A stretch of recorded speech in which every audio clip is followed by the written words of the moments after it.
देवस्य धीमहि धियो यो न प्रचोदयात्।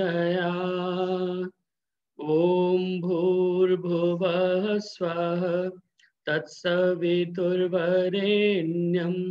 भर्गो देवस्य धीमहि धियो यो नः प्रचोदयात्। ॐ भूर्भुवः स्वः तत्सवितुर्वरेण्यं भर्गो देवस्य धीमहि धियो यो नः प्रचोदयात्। तूने हमें उत्पन्न किया, पालन कर रहा है तू। तुझसे ही पाते प्राण हम, दुखियों के कष्ट हरता है तू। तेरा महान तेज है, छाया हुआ सभी स्थान। सृष्टि की वस्तु वस्तु में हो रहा है विद्यमान। तेरा ही धरते ध्यान हम, मांगते तेरी दया।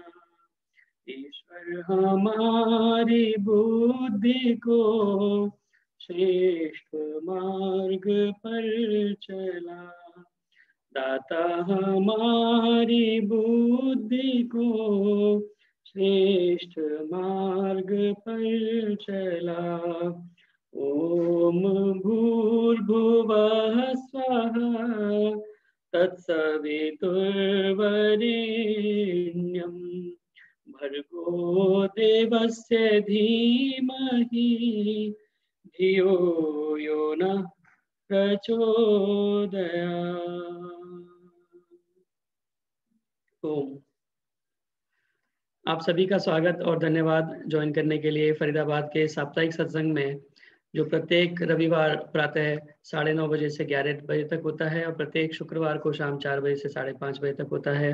आप सभी ने इस कार्यक्रम के अंदर ज्वाइन किया, आप सभी का हृदय से धन्यवाद। जो लोग फेसबुक लाइव के माध्यम से जुड़े हैं उनका भी स्वागत और धन्यवाद ज्वाइन करने के लिए।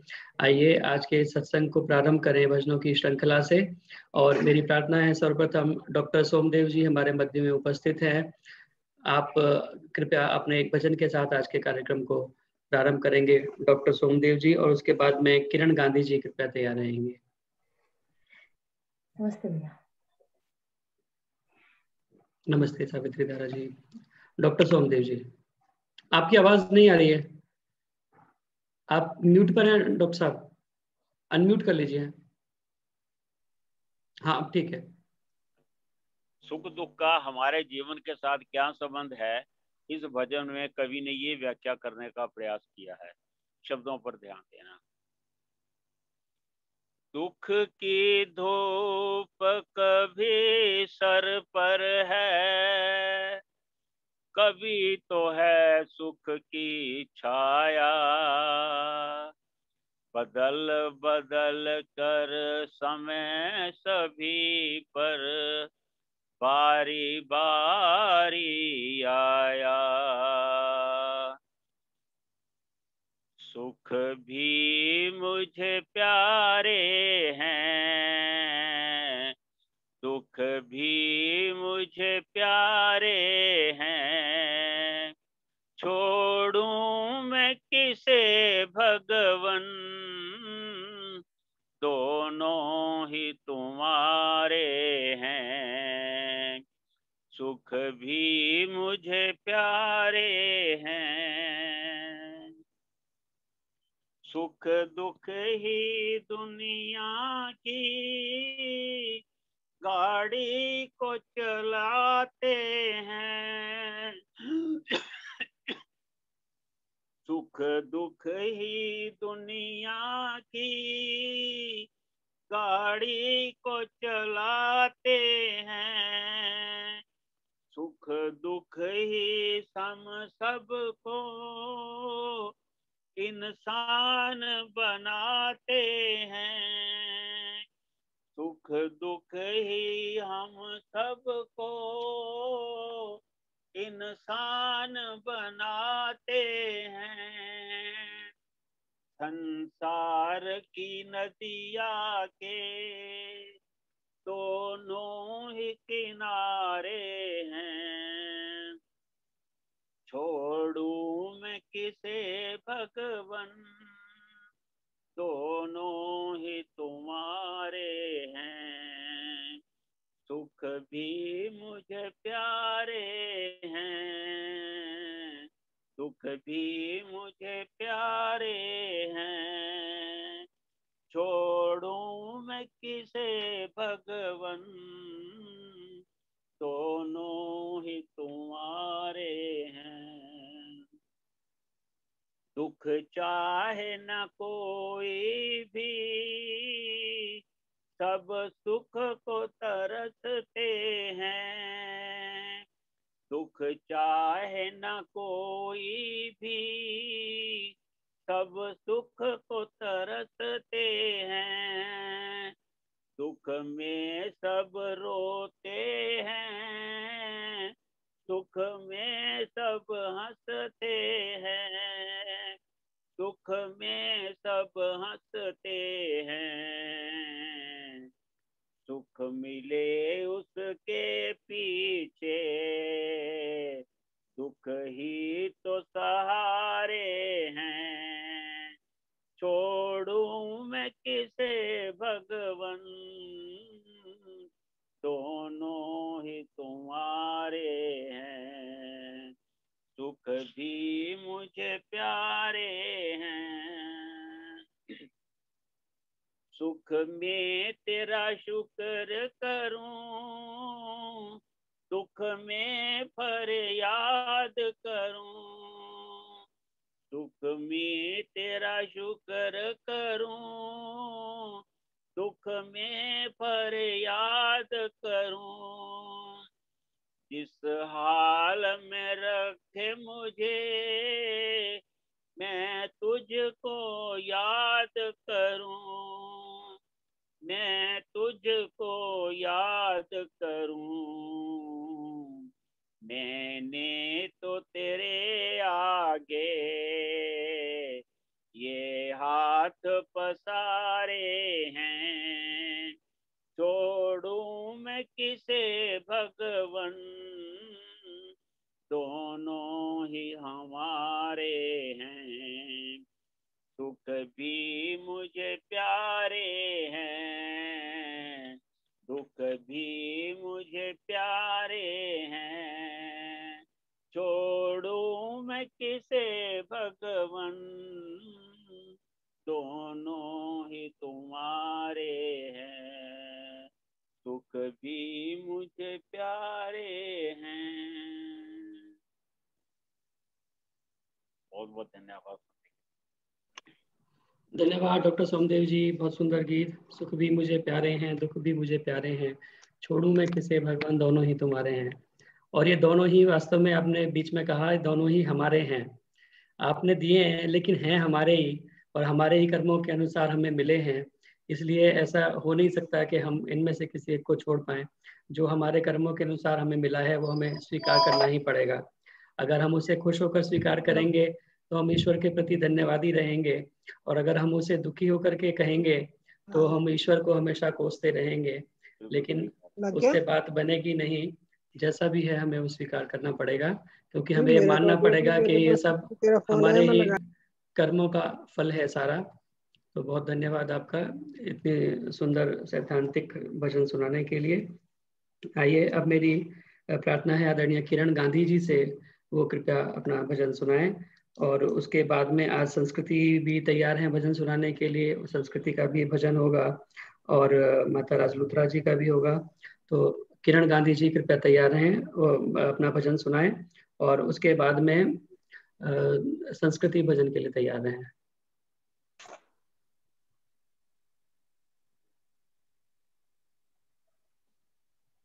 किरण गांधी जी सुनाइए।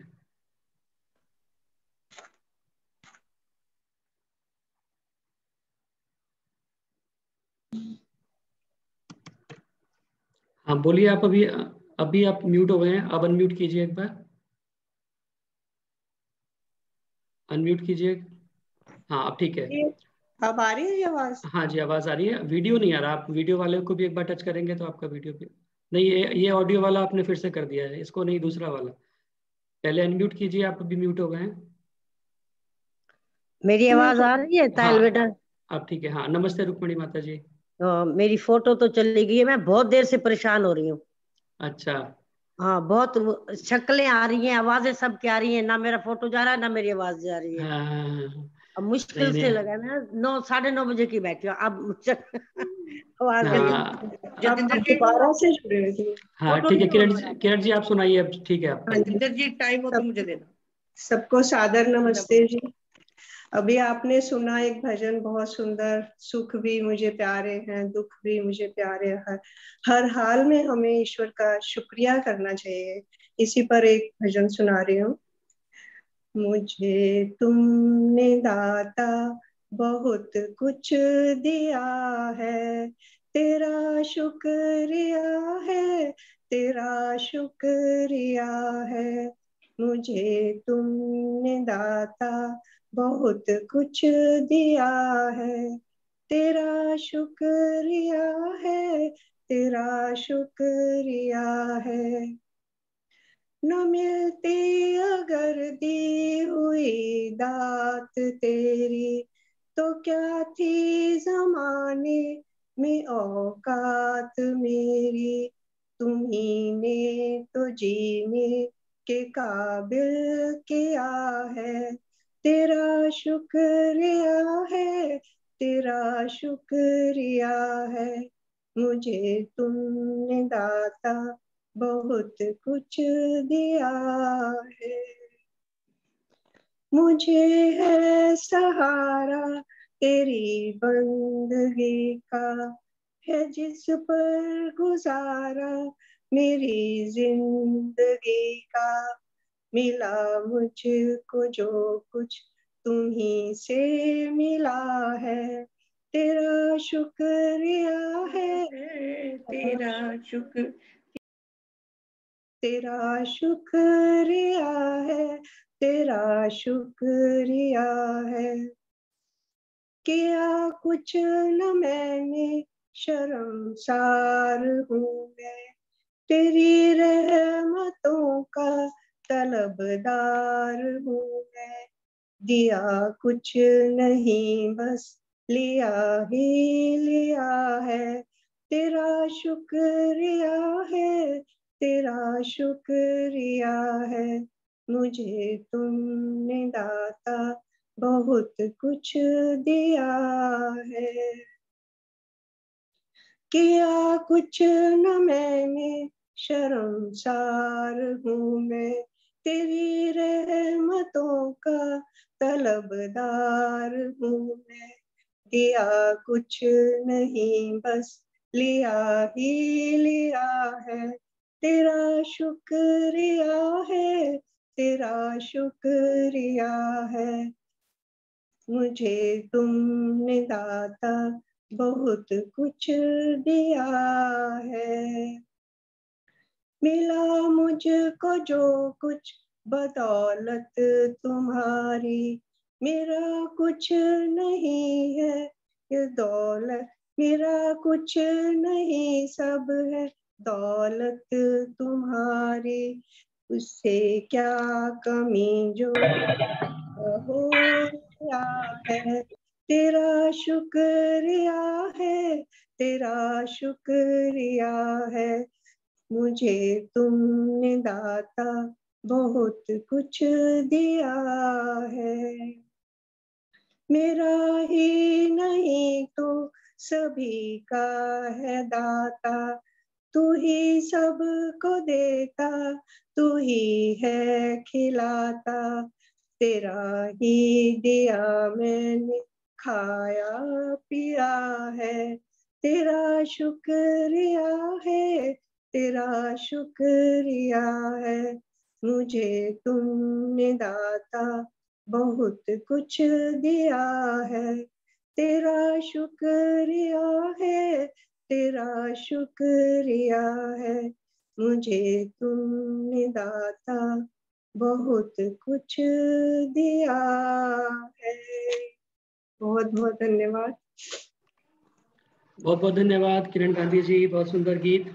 और पहले गीत के साथ में ही जुड़ता हुआ, पहले डॉक्टर सोमदेव जी ने बोला कि सुख भी मुझे प्यारे हैं, दुख भी मुझे प्यारे हैं, और आपने गीत सुनाया कि तूने मुझे दाता बहुत कुछ दिया है, तेरा शुक्रिया है।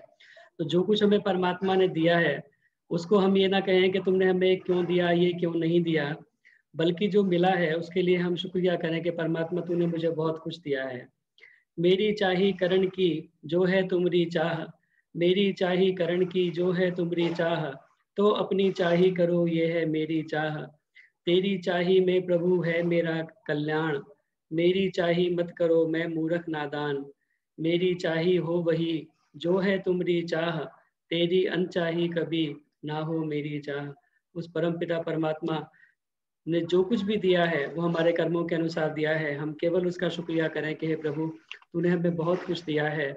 और इसी भावना के साथ अगर हम आगे बढ़ेंगे तो उस परमात्मा के प्रति हमेशा हम कृतज्ञ रहेंगे और कभी भी उसे कोसेंगे नहीं, गालियां नहीं देंगे कि प्रभु तूने ये क्यों नहीं दिया, ये क्यों दिया। बहुत बहुत धन्यवाद। अब मेरी प्रार्थना है संस्कृति मदान और गुनगुन, आप संतोष मदान जी की पोती हैं और गुड़गांव से आज जुड़े हुए हैं, तो संस्कृति कृपया अपना गीत सुनाए। और हेलो अच्छा हेलो, मेरे लिए हाँ टाइम होगा बेटा आज? हाँ जी, प्रयास करेंगे जरूर। ठीक। हाँ जी, संस्कृति कृपया अपना भजन सुनाए और उसके बाद में राज लूथरा जी तैयार रहेंगे। सभी को नमस्ते। आज हम आपके सामने एक छोटा सा गीत करने जा रहे हैं। अजब तेरी लीला, अजब तेरी माया, ये संसार कैसा है अद्भुत बनाया। अजब तेरी लीला, अजब तेरी माया, ये संसार कैसा है अद्भुत बनाया। कोई दूध माखन मलाई उड़ाए, कोई पेट खाली करे हाय हाय। कोई दूध माखन मलाई उड़ाए, कोई पेट खाली करे हाय हाय। किसी ने पिए आंसू और गम खाया, ये संसार कैसा है अद्भुत बनाया। अजब तेरी लीला, अजब तेरी माया, ये संसार कैसा है अद्भुत बनाया। कोई आसमां पर चढ़ा जा रहा है, कोई बोझ सिर पर लिए आ रहा है। कोई आसमां पर चढ़ा जा रहा है, कोई बोझ सिर पर लिए आ रहा है। किसी ने किराए का रिक्शा चलाया, ये संसार कैसा है अद्भुत बनाया। अजब तेरी लीला, अजब तेरी माया, ये संसार कैसा है अद्भुत बनाया। कोई दूध कुत्तों को अपने पिलाता, कोई बैठा बच्चों में आंसू बहाता। कोई दूध कुत्तों को अपने पिलाता, कोई बैठा बच्चों में आंसू बहाता। नहीं पूछता कोई अपना पराया, ये संसार कैसा है अद्भुत बनाया। अजब तेरी लीला, अजब तेरी माया, ये संसार कैसा है अद्भुत बनाया। कोई लखपति है मगर गोद खाली, कोई भूखा है 11 बच्चों का वाली। कोई लखपति है मगर गोद खाली, कोई भूखा है 11 बच्चों का वाली। न 2 दिन से परिवार ने अन्न खाया, ये संसार कैसा है अद्भुत बनाया। अजब तेरी लीला अजब तेरी माया, ये संसार कैसा है अद्भुत बनाया। तेरा न्याय मेरे प्रभु जी अटल है, सभी को ही मिलता यहाँ का फल है। तेरा न्याय मेरे प्रभु जी अटल है, सभी को ही मिलता यहाँ कर्मों का फल है। जो था बीज बोया वही काट खाया, ये संसार कैसा है अद्भुत बनाया। अजब तेरी लीला अजब तेरी माया, ये संसार कैसा है अद्भुत बनाया। अजब तेरी लीला अजब तेरी माया, ये संसार कैसा है अद्भुत बनाया। ये संसार कैसा है अद्भुत बनाया। धन्यवाद। धन्यवाद, बहुत सुंदर गीत बच्चों बने रहो। और बहुत सारा आशीर्वाद आपको प्राप्त हुआ है। डॉक्टर नीलम महाजन जी आपको आशीर्वाद दे रही हैं, और नीलम धमीजा जी चंडीगढ़ से, वो भी बच्चों के लिए आशीर्वाद दे रही हैं। बहुत खुशी हुई और बच्चों को सुन के। सभी को बहुत पसंद आया। ये संसार कैसा है अद्भुत बनाया, अजब तेरी लीला अजब तेरी माया। और अंत में कवि ने कहा कि जैसा हम कर्म करते हैं प्रभु का न्याय वो अटल है, जैसा हमने बीज बोया है वैसा ही हम उसका फल काटेंगे। करनी करे तो क्यों करे और क्यों पीछे पछताए, बोए पेड़ बबूल के तो आम कहाँ से खाए। कर्म की गठरी लाद के जग में फिरे इंसान, जैसा करे वैसा भरे विधि का यही विधान। कर्म करे किस्मत बने जीवन का ये मर्म, प्राणी तेरे भाग्य में तेरा अपना कर्म। जैसा हम कर्म करते हैं वैसा ही हमें परिणाम प्राप्त होता है। और इसी से संसार बड़ा अद्भुत नजर आता है कि कोई तो कितना धनवान है और कोई कितना निर्धन है कि 2 वक्त की रोटी भी नसीब नहीं है, लेकिन ये हमारा सारा अपना कर्म है। कहते हैं कि जो हमारा कर्म हम करते हैं उसके 3 हिस्से बनते हैं, जाति आयु और भोग, जो हमें प्राप्त होते हैं और उसी के अनुसार हमें हमारी किस्मत बनती है। तो अधिक चर्चा का समय नहीं है। मेरी प्रार्थना है आदरणीय माता राज लूथरा जी से कि वो कृपया अपना भजन सुनाएं, और उसके बाद में रुक्मणी टुटेजा जी कृपया तैयार रहेंगे। सबको मेरी सादर नमस्ते जी।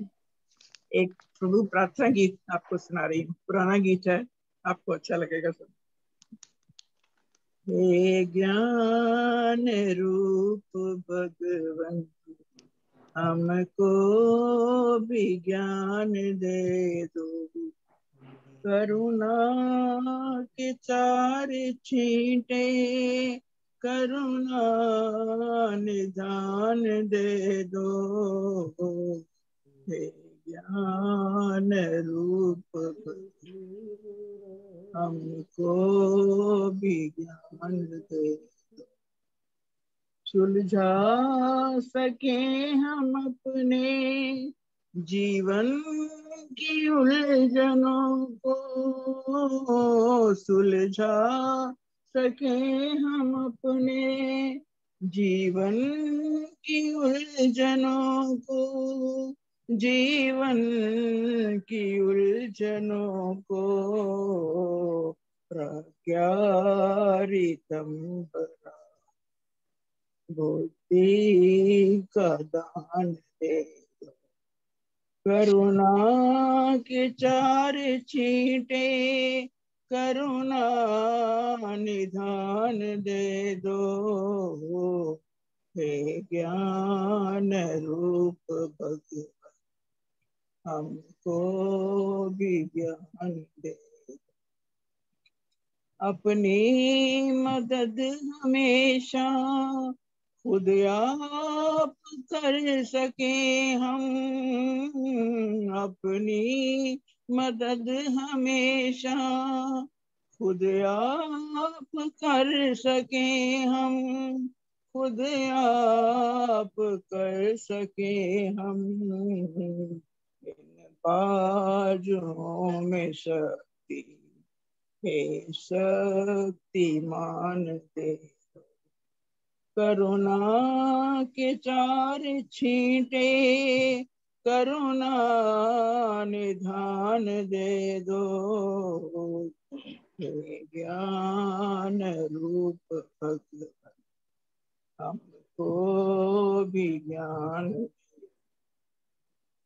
दाता तुम्हारे दर पर किस चीज की कमी है, दाता तुम्हारे दर पर किस चीज की कमी है, किस चीज की कमी है, चाहो तो निर्धनों को दौलत की खान दे दो, करुणा के चार छींटे करुणा निधान दे दो, हे ज्ञान रूप भगवान हमको भी ज्ञान दे।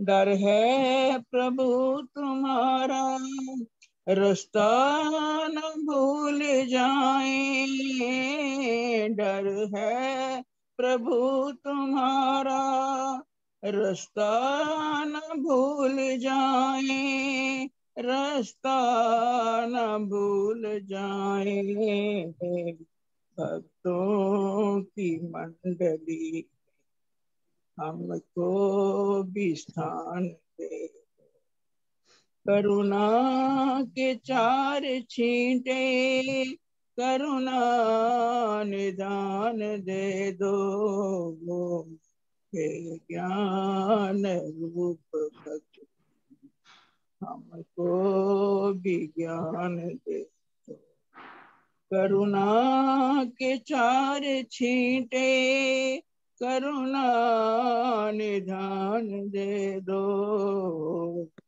हे ज्ञान रूप भगवान हमको भी ज्ञान दे। भजन बहुत लंबा था, मैं छोड़ दिए दो भी चीज। जतिंद्र जी बहुत धन्यवाद। टाइम हो तो एक भजन, हाँ जी, हाँ जी, टाइम हो तो एक भजन। हाँ जी, रुक्मणी टुटेजा जी के बाद में रजनी पिपलानी जी का भजन होगा।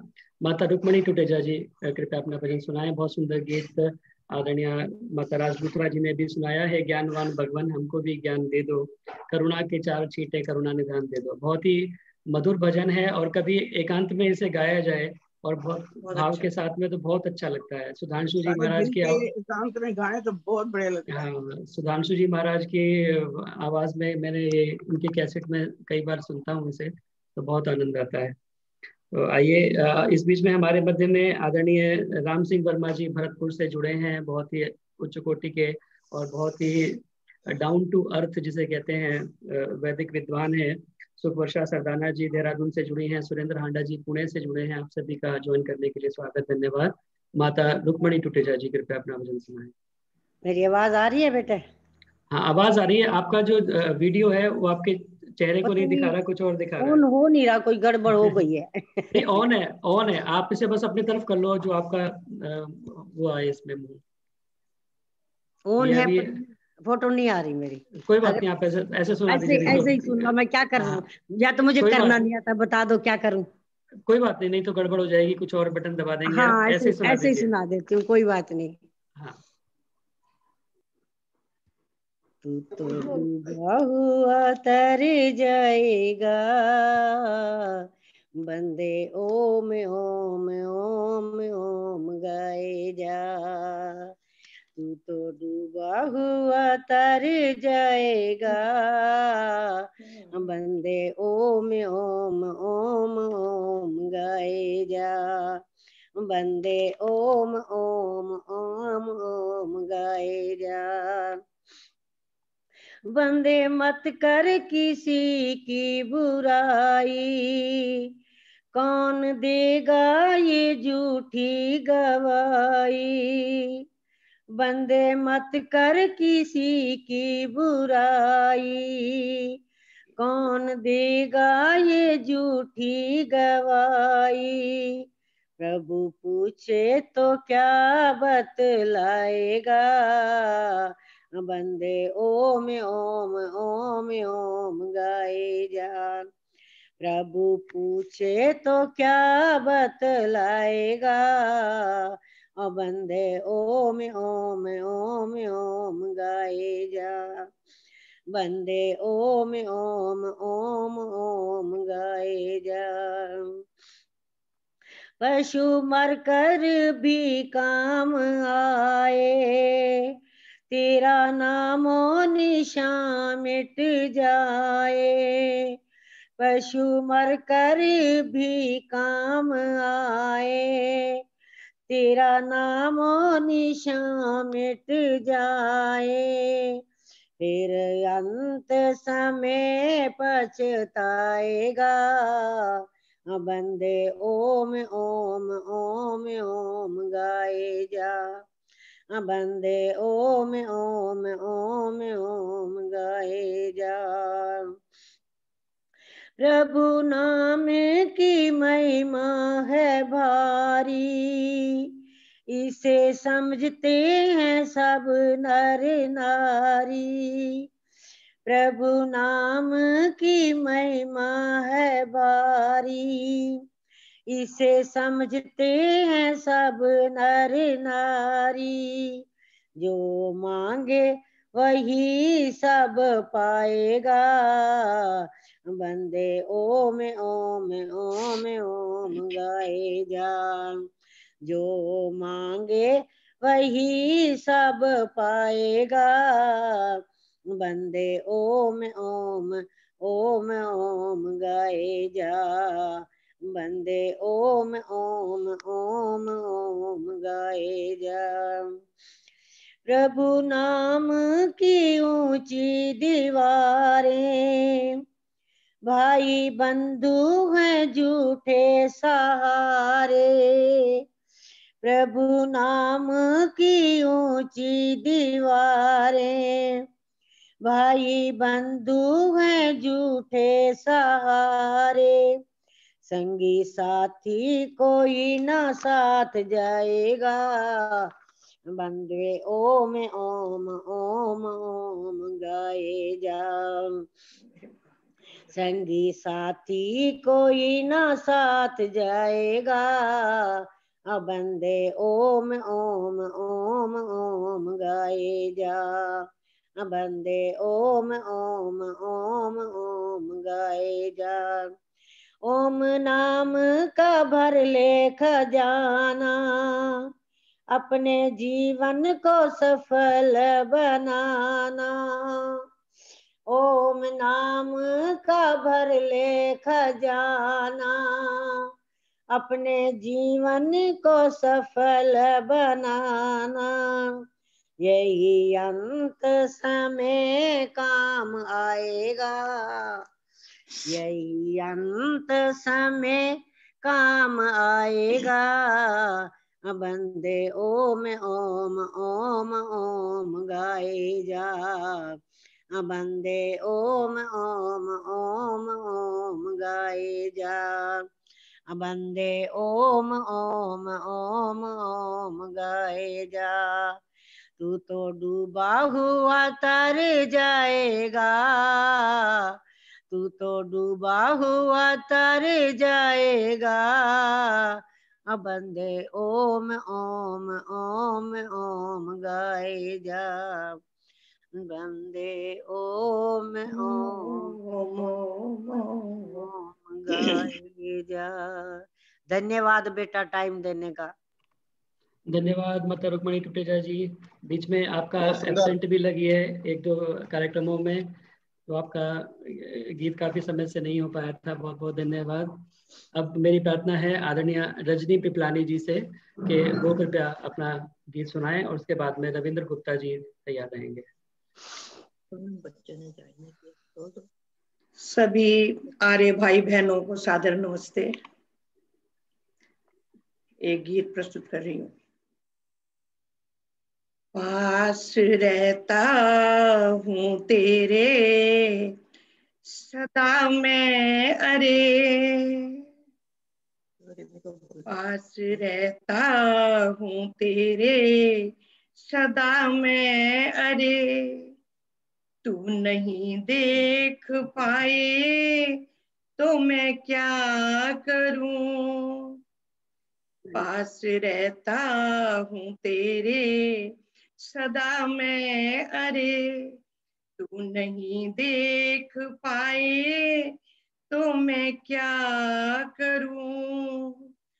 मूड मृग तुल्य चारों दिशाओं में तू, मूड मृग तुल्य चारों दिशाओं में तू, ढूंढने मुझको जाए तो मैं क्या करूं। तो मैं क्या करूं। कोसता दोष देता सदा तू, अरे कोसता दोष देता सदा तू, अरे तूने ये ना दिया, तूने ये ना दिया, तूने ये ना दिया, तूने ये ना दिया।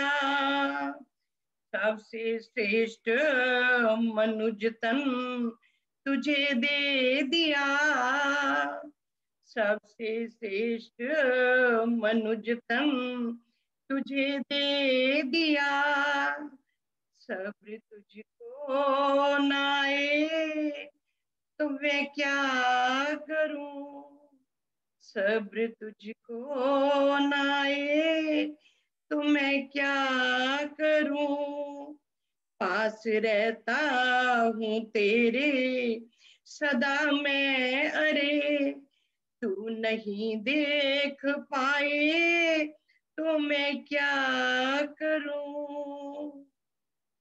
ये न कर पाप करता हूँ संकेत में, ये न कर पाप करता हूँ संकेत में, तेरे अंतःकरण में विराजा हुआ,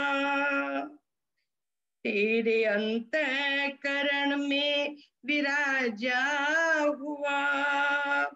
लिप्त विषयों में हो सीख मेरी भली, लिप्त विषयों में हो सीख मेरी भली। ध्यान में तू न लावे तो मैं क्या करूं। पास रहता हूँ तेरे सदा मैं, अरे तू नहीं देख पाए तो मैं क्या करूं।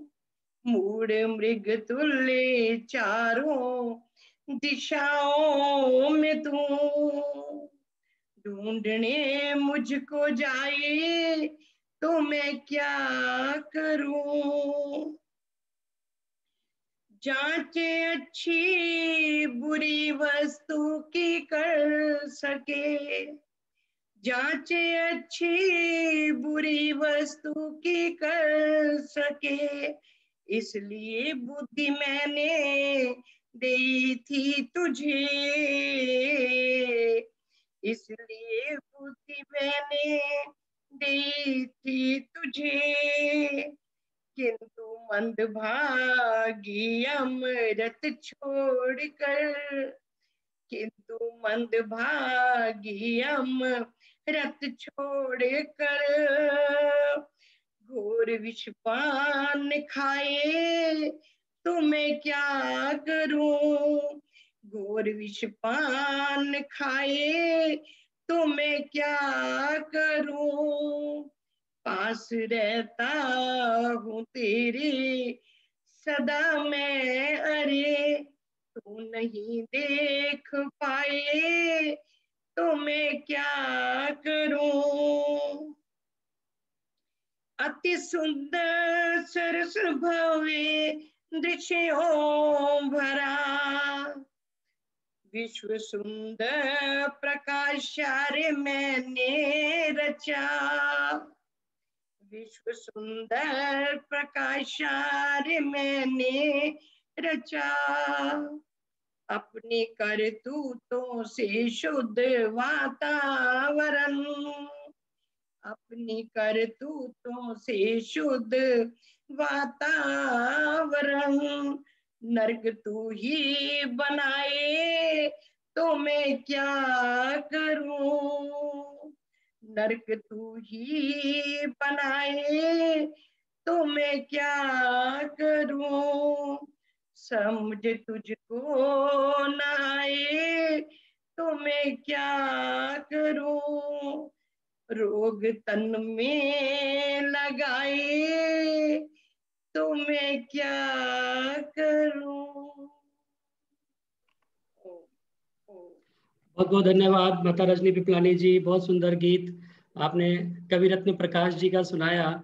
और प्रकाश जी के गीत एक से बढ़कर एक सारे हैं और बहुत अच्छे तरीके से आपने उसे बहुत ही भावपूर्ण तरीके से आपने उसे सुनाया। बहुत बहुत धन्यवाद जुड़ने के लिए और इतना सुंदर गीत सुनाने के लिए। आइए आचार्य जी भी हमारे नमस्कार मध्य जी।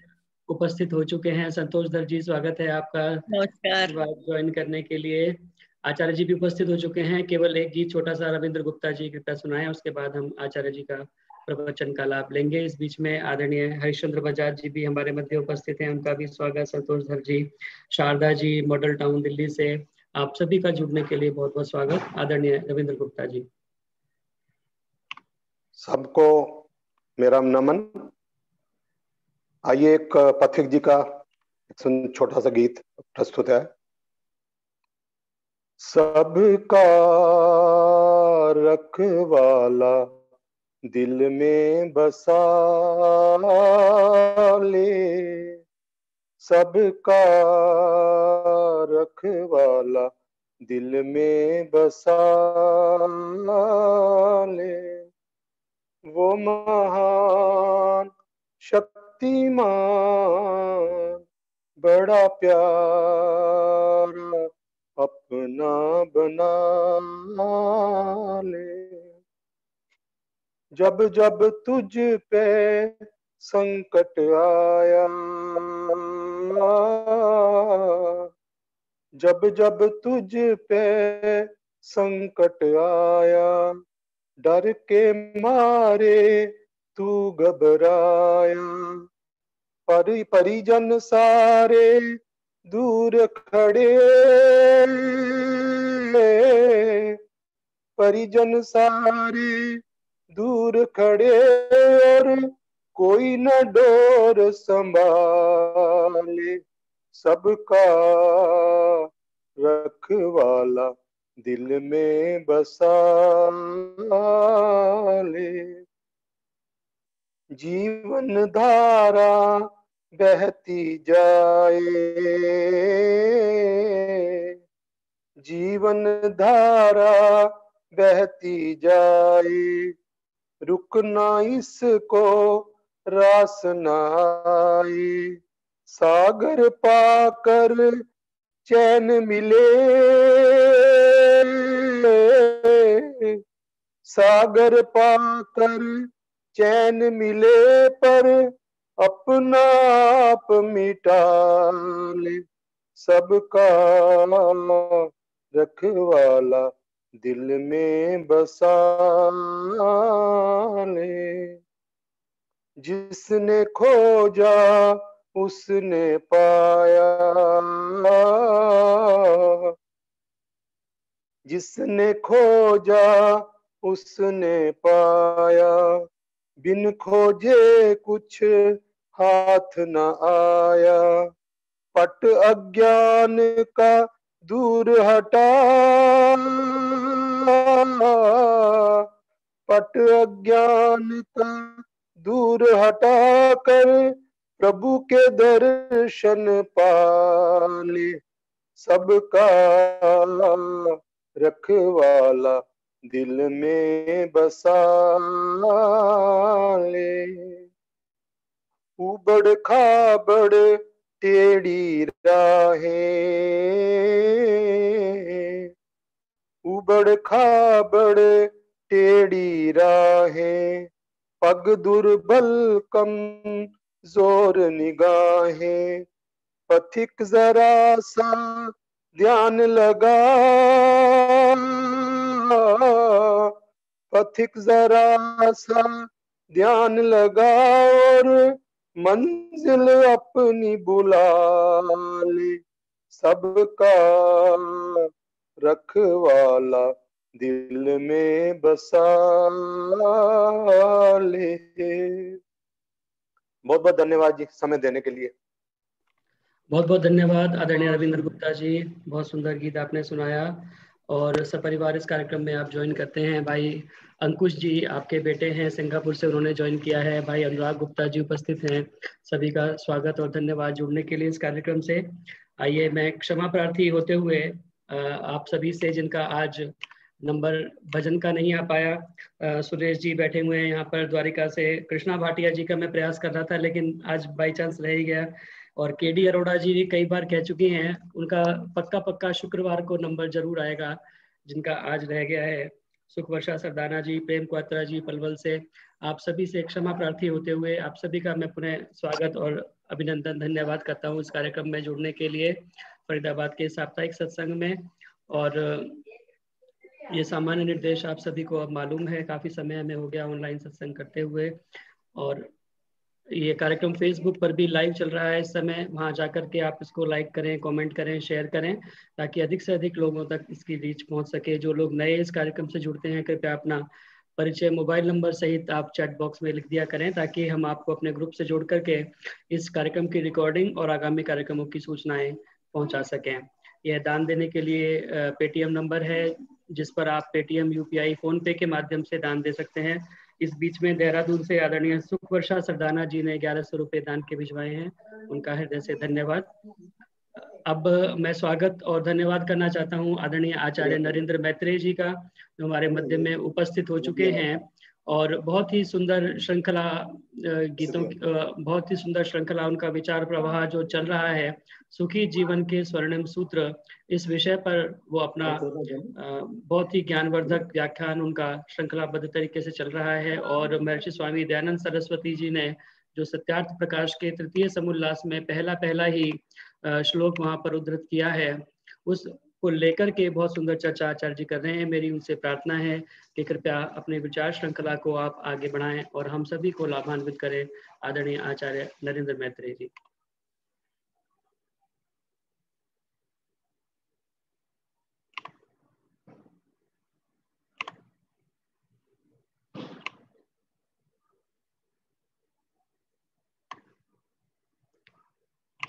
आचार्य जी अभी किसी कारण से डिस्कनेक्ट हो गए, अभी दोबारा जुड़ रहे होंगे।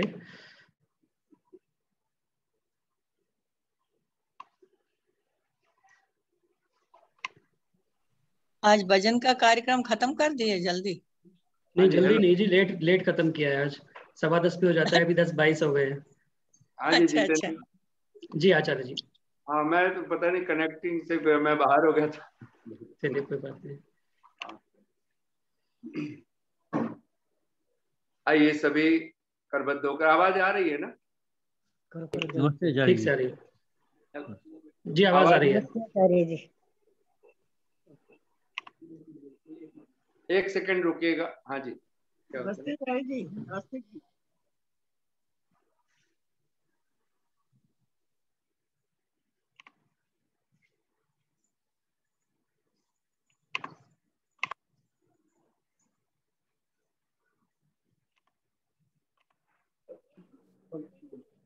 हाँ जी ठीक है, सभी करबद्ध होकर, आवाज आ रही है? हाँ जी। सभी करबद्ध होकर के हाथ जोड़ करके उपविष्ट हूँ। ओम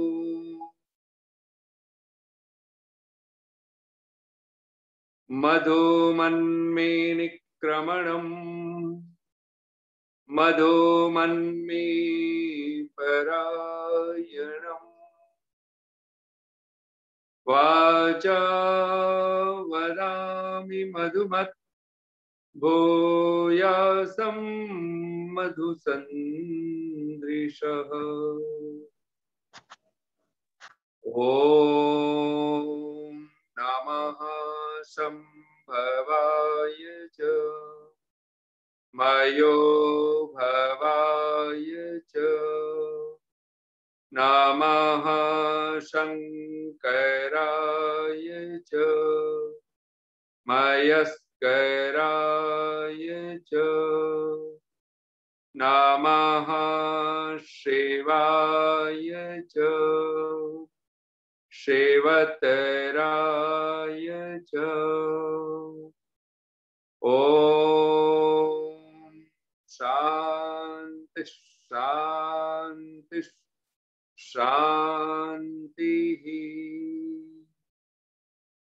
फरीदाबाद नगर निगम क्षेत्र और पूरे फरीदाबाद के सभी समाजों के सभी अधिकारी वर्ग, महिला समाज, पुरुष समाज, पूरे भारतवर्ष, दिल्ली आदि सभी प्रांत, देश विदेश से उपस्थित सभी धर्मप्रिय सज्जनों, मातृशक्ति,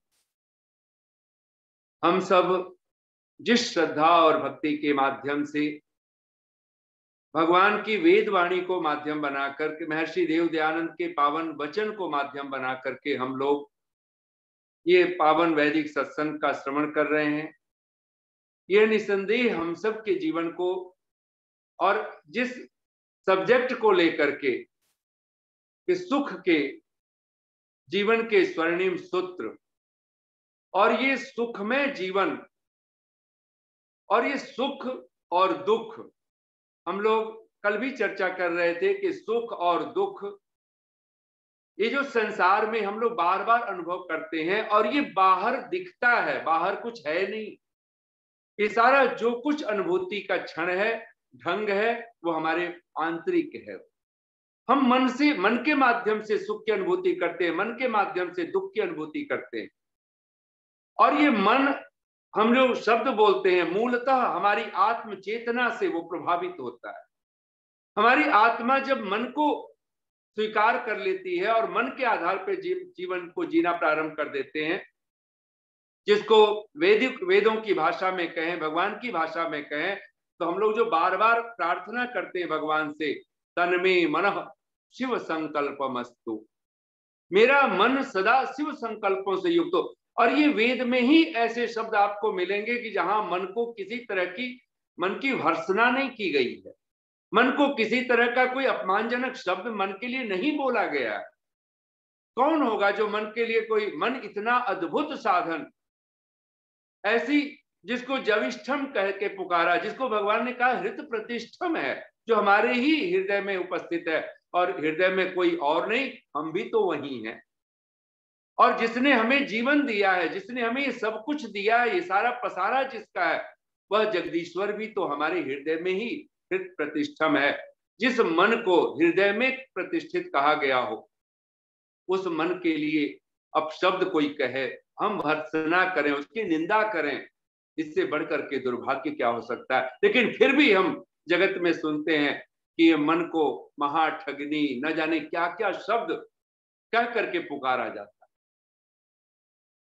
ये मन अगर हमारी समझ में आ जाए और ये आत्मा, मन, शरीर, इंद्रियां, इन सब के माध्यम से जो हम दुखों से छूटना चाहते हैं, सुखों को पाना चाहते हैं, और जिस पर हम महर्षि देव दयानंद के पावन वचनों को लेकर के माध्यम से विचार करते हुए, वो कौन से मनुष्य, वे नर नारी कौन धन्य है, कौन सदा सुखी है।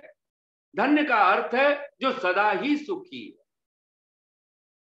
और ऐसा सुखी कौन हो सकता है? तो ऋषि कहता है, विद्या विलास मनसः धृतशील शिक्षा सत्यव्रता रहित मान मलापहारा संसार दुख दलनेन सुभूषिता ये धन्या नरा विहित कर्म परोपकारा।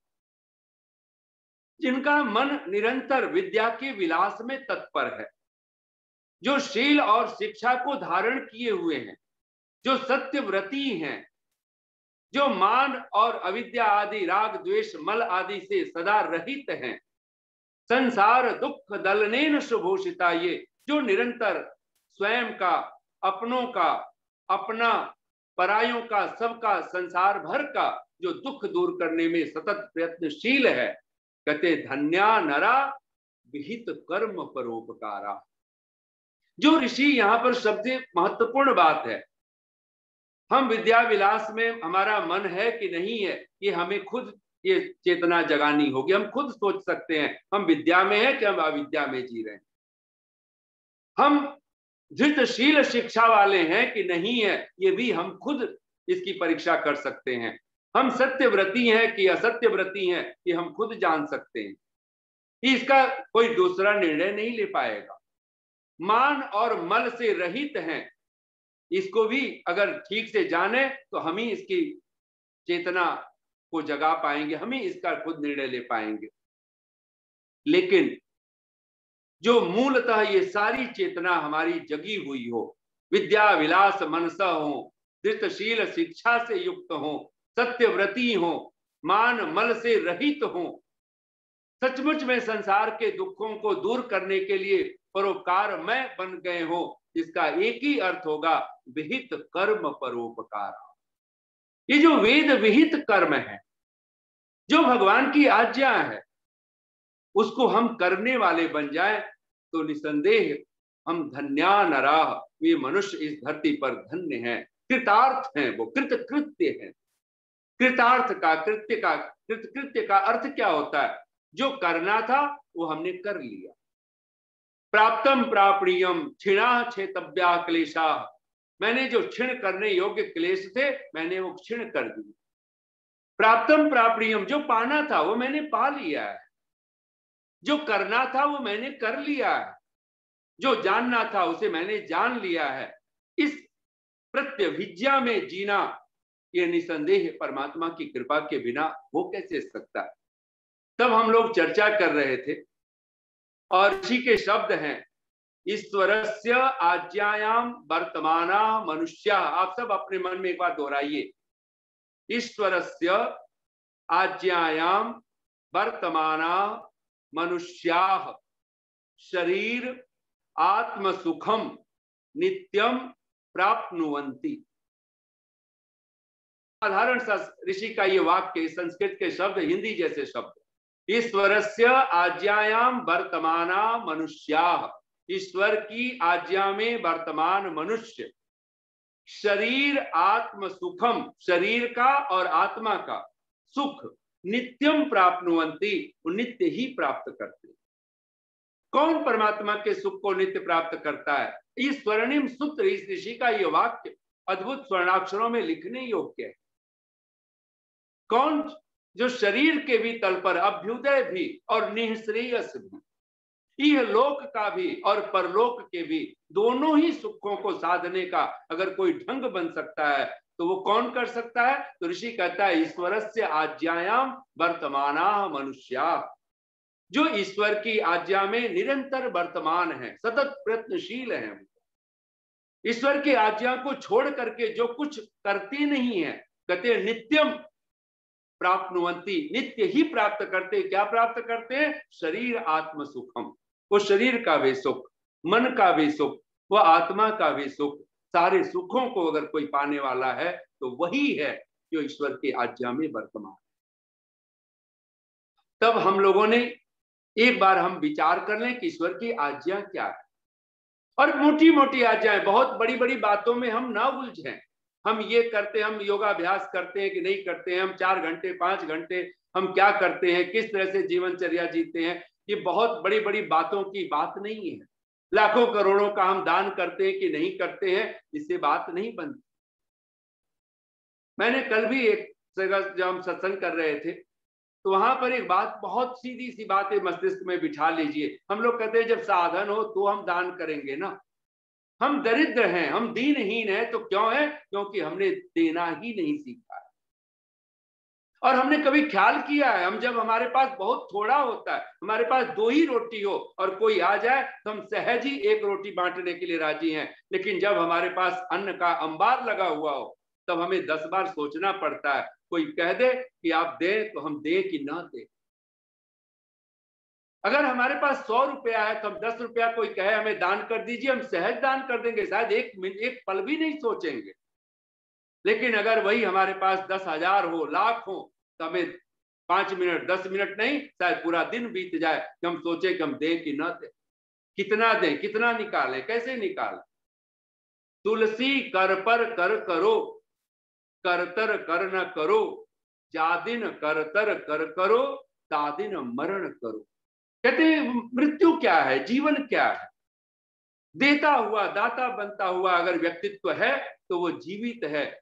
और जो व्यक्ति कृपण बन करके, संकुचित हो करके, जो जल संकुचित हो जाता है, इकट्ठा हो जाता है, जो बहना बंद कर देता है, वो कहते हैं वो जल मर जाता है, सड़ जाता है, वो डबरा बन जाता है। उसमें सिवाय काई करदम के कीचड़ के कुछ और नहीं बनता, मल के दुर्गंध के और कोई बात नहीं बनती है। सुवास तो वहां है जो प्रवाहमान जल है। नदी प्रवाहमान है तो जल शीतल है, पेय है, पीने योग्य है। सागर इकट्ठा हो गया है, सागर बांटने को राजी नहीं है, तो कहते हैं सागर का जल पी कौन सकता है, खारा है वो। हम सागर की बातें करते हैं, लेकिन सचमुच में एक बार सोचे तो सही, डबरा भी त्याज्य है तो सागर का जल भी कोई पीने योग्य कहां रहा। वो इकट्ठा हो गया।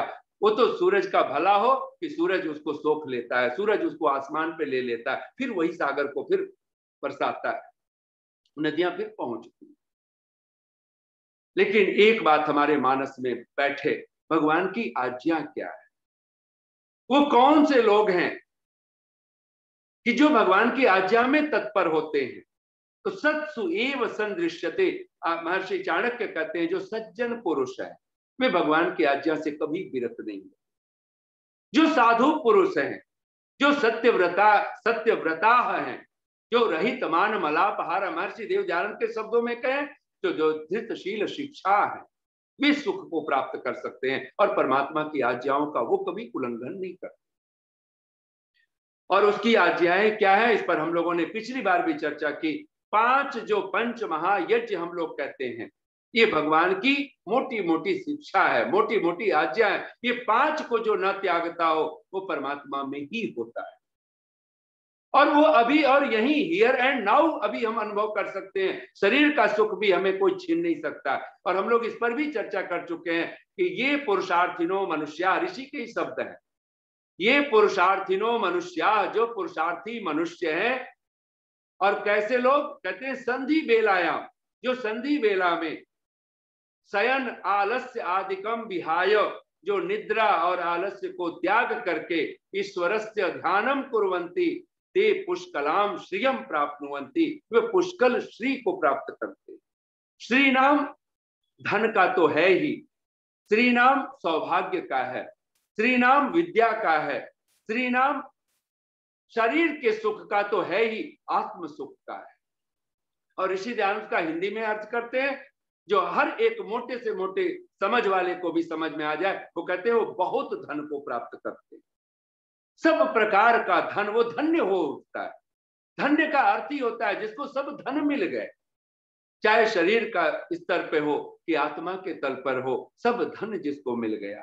तो पहला यज्ञ, और ये मैं बार बार कहूंगा, जो मुख्य है, जो प्रथम है, उसको प्रथम ही रहने देना चाहिए।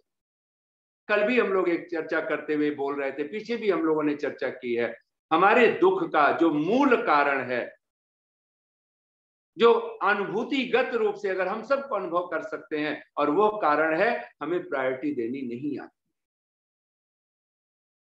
जो मुख्य हमारे शरीर में, हमारा सिर है, हाथ है, पैर है, उदर है, ये सारे अंग हैं, और हमारे शरीर में अगर प्रायोरिटी देनी आती हो तो हमें और हम सबको आती है, शरीर के तल पे पता है।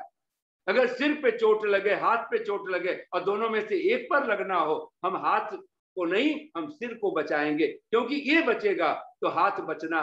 हाथ को चोट लग भी जाए तो कोई उतनी बड़ी बात नहीं, लेकिन सिर को चोट लगे तो फिर हम बचेंगे कहाँ? प्रायोरिटी है कि हमारा सिर बचना चाहिए, सिर सुरक्षित रहे। ठीक ऐसे ही 5 यज्ञों में जो पहला यज्ञ है, जिसको ब्रह्म यज्ञ कह करके, जिसको हम संध्योपासना कहते हैं, जिसको उपासना कहते हैं, इसको कभी नहीं छोड़ना। ये संकल्प हमारे मस्तिष्क में उठना चाहिए। अगर हम चाहते हैं कि सुख सब छूटे छूटे, लेकिन ईश्वर का ध्यान नहीं छूटना। और एक बात जो सबसे महत्वपूर्ण ऋषि वचन देता है और कहता है, ऋग्वेद पंचमहायज्ञ विधि पढ़े हम, कहते हैं आदौ शरीर शुद्धि कार्य, सबसे पहले जो कार्य करना है वो शरीर की शुद्धि। तो कहा कि वो 2 प्रकार की शुद्धि है, बाह्या आभ्यंतरा। बाह्या जल आदिना और या आभ्यंतरा, तो कहते हैं राग द्वेष असत्य आदि त्यागेन। अगर ये जो शरीर, यानी जब भी उपासना करने का मन करे तो शरीर को हम शुद्ध करें, मन को शुद्ध करें। राग द्वेष, जिससे राग बना हुआ हो, राग को हम सोचें, उसके बारे में विचार करें, कहाँ कहाँ राग है मेरा। कम से कम उस क्षण जब हम संध्या की उपासना की तैयारी में बैठने लगे, किस किस से द्वेष है हमारा। और द्वेष का तो सहज पता चल जाता है कि फला व्यक्ति से, फला वस्तु से ये चीज हमें पसंद नहीं है, ये वस्तु पसंद नहीं है, ये व्यक्ति पसंद नहीं है। फिर हमें राग का भी पता चलता है, ये वस्तु प्रिय है, ये व्यक्ति प्रिय है, हमें यही मिले, यही चीज रहे, वो राग द्वेष हम सोच पाए। और असत्य, ये तीन शब्द ऋषि लिखता है, और ये तीन में बहुत कुछ, जितने भी हमारे दोष हैं, जिसको महर्षि अगर गौतम मुनि की भाषा में कहें, महर्षि कपिल कणाद की भाषा में कहें, और ऋषियों की भाषा में कहें, तो तीन को वो दोष कहते हैं। राग, आप सब अपने मन में बोलिए, राग द्वेष मोहाह।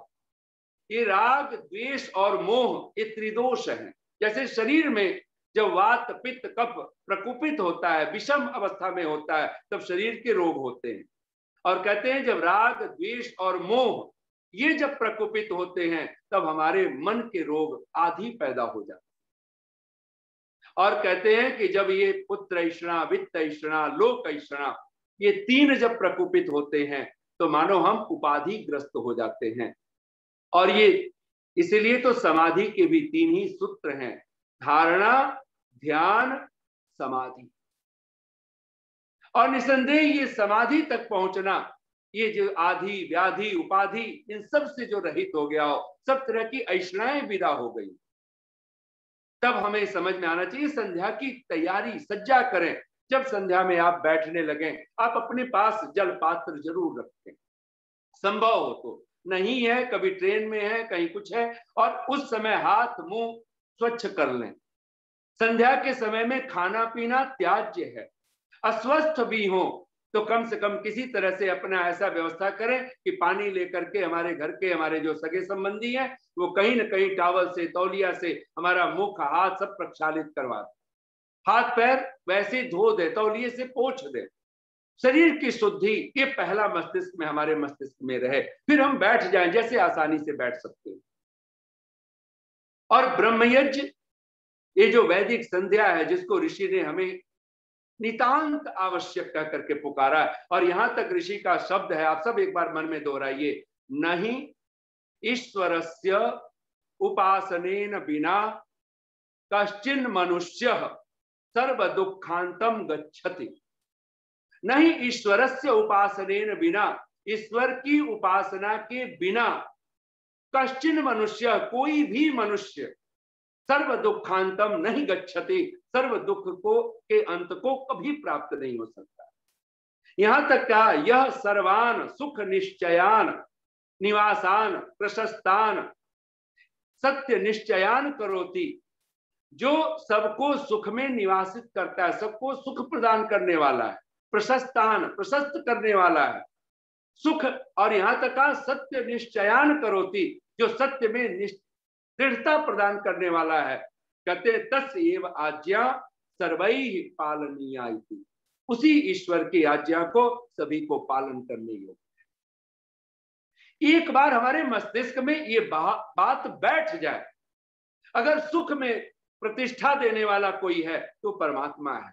ये संसार की वस्तु व्यक्ति जिसके पीछे हम दौड़ रहे हैं, ये तो क्षितिज की तरह। बचपन में हम लोग दौड़ लगाते थे कि वो रहा आकाश, खेतों में दौड़ते थे कि जा करके शायद कुछ दूरी पर ही तो है, आकाश को छू लेंगे। जितना दूर बढ़ते थे वो क्षितिज उतना ही दूर दिखाई देता है।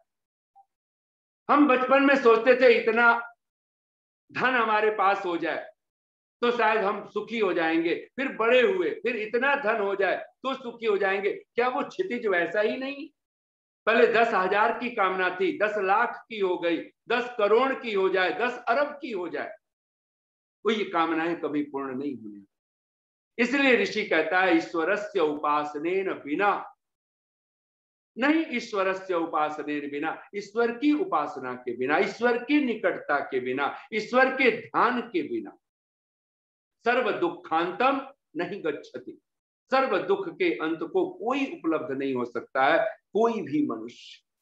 तब यहाँ पर ऋषि कहता है कि एक बार जब सांझ या सुबह हम संध्या में बैठें तो राग, द्वेष और असत्य इसका जरूर विचार कर। हम कहाँ झूठ बोलते हैं, किस लिए झूठ बोलते हैं, ये छल कपट का व्यवहार हम कब कब करते हैं, क्यों करते हैं, किस लिए करते हैं, और इस सब का विचार करके अगर आप आचमन पात्र लेकर के आचमन करके, शिखा बंधन नहीं सिखा है, आप सिर पे हाथ ले जाइए और वहां से गायत्री मंत्र का पाठ कीजिए, फिर आप आचमन करें सन्नो देवी मंत्र के माध्यम से, फिर अंग स्पर्श कीजिए, आप जल लेकर के सारे अंगों का, आपका ये मानो यम नियम से आपकी ये संध्या शुरू हो रही है। यम नियम कहाँ दिखलाना है, शरीर के तल पे ही तो आपको देखना है, आपको अहिंसा का व्यवहार करना है, और अहिंसा सचमुच में प्रतिष्ठा को प्राप्त हो तो भगवान पतंजलि कहते हैं वैर छूट जाता है उस व्यक्ति के जीवन। तत्सन्निधौ वैर त्यागम, लोगों का छूटे ना छूटे, उस साधक के जीवन से तो बैर विदा हो जाता है, और बैर विदा हो जिसकी कसौटी है वो सत्य में प्रतिष्ठित हो। अमोघा अस्य वाग भवति, उसकी वाणी अमोघ हो, व्यर्थ न हो, वह अस्तेय में प्रतिष्ठा हो, सब तरह से मां गृह की अवस्था में आ जाए, किसी का भी वस्तु, व्यक्ति, पदार्थ वो अन्याय से, छल से, कपट से कभी किसी की वस्तु की कामना न करे, ब्रह्मचर्य में प्रतिष्ठा हो, सब तरह की इंद्रियों का।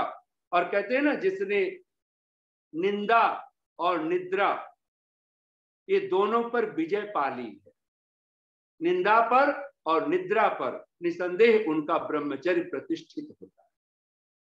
हम लोग सोच नहीं सकते हैं, हमारी सारी ऊर्जा या तो निंदा में लग जाती है या फिर निद्रा में लग जाती है, और निद्रा कोई आंख की नींद ही नहीं है, ये अविद्या की नींद है, ये मोह की नींद है, ये छल कपट के बाजारों की नींद है, अहंकार की निद्रा है। इन सब निद्राओं में हम इस भांति विभूषण में पड़ते हैं जिसकी हम कल्पना नहीं कर सकते। मैंने सुना है कि एक व्यक्ति वो बिल्कुल होश में नहीं था, उसका मित्र उसके साथ है, और सुनने में आया कि उसको बेटा हुआ है। उसने कहा अपने मित्र से सलाह कर रहा है कि हम बेटे को चलें देखने, अस्पताल में है वो, मेरी पत्नी वहां है, और बिल्कुल होश में नहीं है, पिए हुए है। कहते हैं वो जाकर के हॉस्पिटल में जब पहुंचा तो वहां से वो देखता है, मित्र भी साथ है, खिड़की से झांकता है, वहां पर शीशे में से देखता है, और वो छोटा सा बालक देख करके और कहता है कि ये मेरा बेटा है, ये छोटा सा, इतना सा, तो ये क्या बचेगा। उसने कहा कि उसका मित्र था, हालांकि वो भी पिए, वो भी नशे में है, वो कहता है कि जब मैं भी पैदा हुआ था तो मेरे माता पिता कहते थे कि तू भी 3 पाउंड का था। तो फिर वो पूछता है जिसका बेटा पैदा हुआ है, वो कहता है फिर तू बचा। उसने कहा पता नहीं, कुछ भी बचा के नहीं बचा, अब नशे में है, आप कल्पना कर सकते। और ये नशा, शराब का नशा, ये तथाकथित पागलपन, ये सब तो हमें दिखता है, लेकिन भीतर जो अविद्या का, अहंकार का जब नशा चढ़ता है हमें कुछ समझ नहीं आता। मैंने सुना है कि वही जब पी करके और एक तीसरे मंजिल पर वो होटल में, रेस्टोरेंट में, जहां पर भी था, वहां पे वो खूब दो मित्र थे, और फिर वहां खूब नशा कर लिया उन्होंने। और नशा करके एक कहता है मैं उड़ सकता हूं, लगता है मुझे पंख लग गए, खिड़की से झांक करके खिड़की खोल दी है। दूसरे ने कहा हाँ मैं भी उड़ सकता हूं, और कहते हैं कि वो मित्र उड़ गया, ये बच गया। और वो जो चारों खाने जब चित्त जाकर के जब गिरा तो कहते हैं वो दूसरे दिन वो देखने गया, उसने कहा कि भाई ठीक है हम नशे में थे, बहुत पिए हुए थे, लेकिन आखिर तू ये पागलपन क्या है, ये कैसे हमें लगा कि मैं भी उड़ जाऊंगा। और उसने मित्र ने कहा कि तूने उड़ने की बात की, मैंने उड़ लिया और मुझे चारों खाने में चित्त हो गया।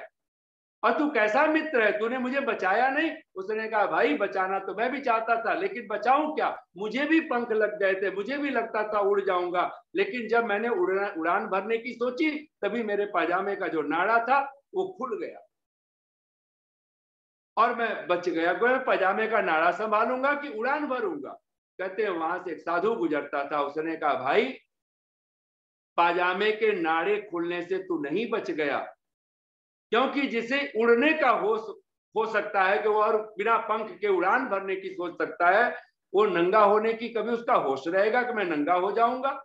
तुझे कहीं होश आ गया था और ये तुझे होश ने तुझे बचा दिया। सचमुच में अगर हम चाहते हैं तो हम होश में रहना सीखें, और होश पाने का एक ही ढंग है, हम आत्म में अपनी चेतना में जिस दिन बैठना शुरू कर देंगे, तदा द्रष्टु स्वरूपे अवस्थानम, जिसको भगवान पतंजलि का सूत्र है, जब योग की प्रतिष्ठा होती है तब हम दृष्टा के स्वरूप में उस परमात्मा के जो सर्व साक्षी है, अथवा हम खुद अपने आत्म स्वरूप में हम अवस्थित हो जाते हैं।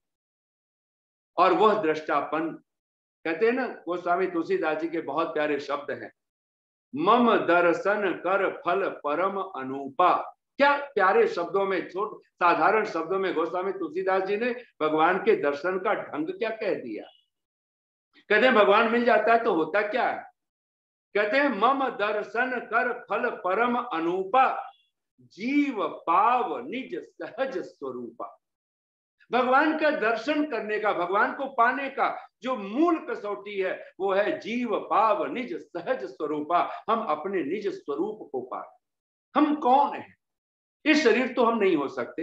कभी 5 साल का था, कभी 10 साल का हुआ, 15 साल का हुआ, 20 साल का हुआ, 50 साल के हो गए, 60-70 के हो गए, 80-90 के हो गए, 100 हो जाएंगे, 100 से पार चले जाएंगे, पर ये शरीर बदलता गया। वैज्ञानिक कहते हैं हर 7 वर्ष में हमारा पूरा का पूरा शरीर मिट जाता, सारे सेल्स मिट जाते, दूसरा शरीर पैदा हो जाता है, और हम वो रोज आईना देखते रहते, हमें पता भी नहीं चलता, और हम सोचते मैं तो वही हूं, मैं तो वही हूं। इसलिए कहते हैं ना, मैं तो आईना हूं, आईना ही रहूंगा, मैं तो आईना हूं, आईना ही रहूंगा, फिक्र वो करें दिल में जिनके कुछ और है, शक्ल पर कुछ और है। जो आईना है वो तो आईना की तरह है, उसमें सब कुछ साफ साफ है। फिक्र तो वो करें कि जिनके दिल में कुछ और है और आत्मा में कुछ और है। ऋषि कहता है ये जो ब्रह्म यज्ञ है ये हमसे कभी न छूटे। रोग हो, शोक हो, जब तक चेतना में है, और कम से कम अगर हम नहीं मंत्र पाठ कर सकते, आज तो सुविधा है नेट के माध्यम से, ये पूरी वैदिक संध्या, इन मंत्रों को हम श्रवण करें। और मैं आपको पिछली बार भी मैंने चर्चा की थी, जब भी कोई यज्ञ करें तो यज्ञ में दक्षिणा अनिवार्य है। बिना दक्षिणा के यज्ञ मरा हुआ यज्ञ होता है। अगर आपने ब्रह्म यज्ञ किया है, संध्या उपासना की है, हमने भगवान को दक्षिणा दी कि नहीं दी? और भगवान की दक्षिणा है तत्क्षण, प्रातः काल, सायंकाल, कम से कम दोनों समय नहीं तो एक समय हम अग्निहोत्र अवश्य करें। ये भगवान की दक्षिणा। ये जो दूसरी आज्ञा है, मानो ये भगवान को ही अर्पित करना है। जब हम संध्या उपासना, ये अगमर्षण मंत्रों का पाठ करते हुए, प्राणायाम आदि के मंत्रों के माध्यम से प्राणायाम करते हुए, मनसा परिक्रमा के मंत्रों के माध्यम से हम लोग कहा करते हैं ना, जब भय नहीं था तेरा भयभीत हो रहा था, जब भय नहीं था तेरा भयभीत हो रहा था, जब से भय हुआ है तेरा निर्भय ही हो गया। फिक्रें लगी हुई थी जब फिक्र नहीं था तेरा। हम हजार चिंता करते हैं, और ध्यान शब्द का अर्थ ही महर्षि पाणिनि करते हैं ध्येय चिंताया। हम उसका एक शाब्दिक अर्थ हम लोगों ने लिया हुआ चिंतन, और मैं आपसे कहूं ध्यान का अर्थ चिंता ही है। वो चिंतन भी कैसा जो चिंता ना दे, लेकिन चिंता हम सार्थक की कर रहे हैं कि व्यर्थ की कर रहे हैं, ये बहुत महत्वपूर्ण बात। हम परमात्मा की चिंता में पड़े हैं कि पदार्थ की चिंता में पड़े हैं, हम सत्य की चिंता में पड़े हैं कि तथाकथित भोगों के पदार्थों की चिंता में पड़े। हम चिंता तो है, पत्नी की चिंता है, पुत्र की चिंता है, बच्चों की चिंता है, मकान दुकान की चिंता है, लेकिन कभी भीतर आत्मा की चिंता कभी पकड़ी? कभी परमात्मा की चिंता पकड़ जाए, कभी लग जाए, सचमुच में ये एहसास हो जाए, ईश अगर जाना नहीं 100 साल जीकर क्या मिला, खुद को पहचाना नहीं 100 साल जीकर क्या मिला। बांधी गठरी धन माल की हमने अंतिम श्वास तक, साथ जब जाना नहीं फिर बोझ ढोकर क्या मिला। फिर चिंता लगनी चाहिए, आत्मा की चिंता लगे। और एक बार कोई आत्मा की चिंता में पड़ जाए, वो कैसे ध्यान उपलब्ध नहीं है। और ये फिक्रें लगी हुई थी जब फिक्र नहीं था तेरा, बेफिक्र ही हो गया हूं जब से फिक्र हुआ है तेरा। जब से फिक्र हुआ है तेरा, बेफिक्र ही हो गया हूं। फिक्रें लगी हुई थी जब फिक्र नहीं था तेरा। निसंदेह एक बार उसका जिक्र हो जाए, उसका फिक्र में, उसके फिक्र में पड़ जाए, वो निसंदेह वो उपासना, वो ध्यान, और तत्क्षण हम उसको दक्षिणा देने वाले। और कहा जाता है परमात्मा जब हमें दक्षिणावान बनते हैं, और भगवान की वाणी ही है, दक्षिणावान दक्षिणा श्रद्धाम आपनोति श्रद्धया सत्यम आप्यते। जो दक्षिणावान है वो श्रद्धा को प्राप्त करता है, जो श्रद्धा वाला है वही सत्य को प्राप्त करता है। और एक मस्तिष्क में हमारे बैठ जाए, हम श्रद्धावान बन जाए। अगर हम श्रद्धा वाले नहीं हैं तो जो दूसरा यज्ञ है वो हमसे कभी नहीं होगा, क्योंकि यज्ञ श्रद्धा चाहता है। नित्य श्रद्धा भक्ति से यज्ञ आदि हम करते रहे। हम लोग रोज प्रार्थनाएं करते हैं भगवान से, हे प्रभु मैं यह यज्ञ, यह भौतिक यज्ञ, ये देव यज्ञ, ये अग्निहोत्र, ये होम मैं करूं, तो श्रद्धा और भक्ति के साथ करता है। मस्तिष्क में एक बात हम लोग बिठा लें, और मैंने बहुत बार एक छोटी सी कथानक कही है, उसी को कहता हुआ वाणी को समेटता हुआ। ये जो दूसरा यज्ञ जब आपके अग्निहोत्र आए, इसके भी कुछ साधन इकट्ठा कीजिए। ये ऐसे अनायास मत कर लीजिए। क्या साधन इकट्ठे करने हैं? तो 5 चीजें, यज्ञ के 5 अंग हैं। जैसे योग के 8 अंग हैं। जब आप योग की साधना की, उपासना की, ध्यान संध्या की जब आप बात करते हो, तो यम, नियम, आसन, प्राणायाम, प्रत्याहार, धारणा, ध्यान, समाधि, इसकी हम चर्चा करते हैं। और ये 8 के 8 अंग जिस भावना में हम श्रद्धा में बैठते होते हैं, उस श्रद्धा में हमारी समाधि लगती है। आपको पता चले ना चले, लेकिन वो समाधि में हम होते हैं। और जितनी देर समाधि में होते हैं वही सुख का क्षण होता है और आत्यांतिक क्षण होता है। लेकिन हमारी हालत उल्टी है। और मैंने सुना है कि एक गरीब दंपति थे, उनके घर में बहुत विपन्नता थी, लेकिन वो खुश थे। दोनों पति पत्नी बहुत खुश रहते थे, प्रसन्न रहते थे। एक दिन उनके घर कोई साधु मेहमान हुए, वो भी सब पत्नी थे, साधु, ब्राह्मण परिवार, ब्राह्मण वो साधु थे, ब्राह्मण संत। और कहते हैं कि जैसे ही वो लोग आए, वो गरीब दंपति ने अपने झोपड़े में उनका बहुत स्वागत किया। जो भी उनके पास था, टूटी फूटी चारपाई थी, टूटा फूटा ढंग था, लेकिन उन्होंने कहा, और कहते हैं कि वो सांझ, अभी सूरज ढला नहीं था, वो ब्राह्मण दंपति ने, जो साधु थे, वो साधु पुरुष ने कहा,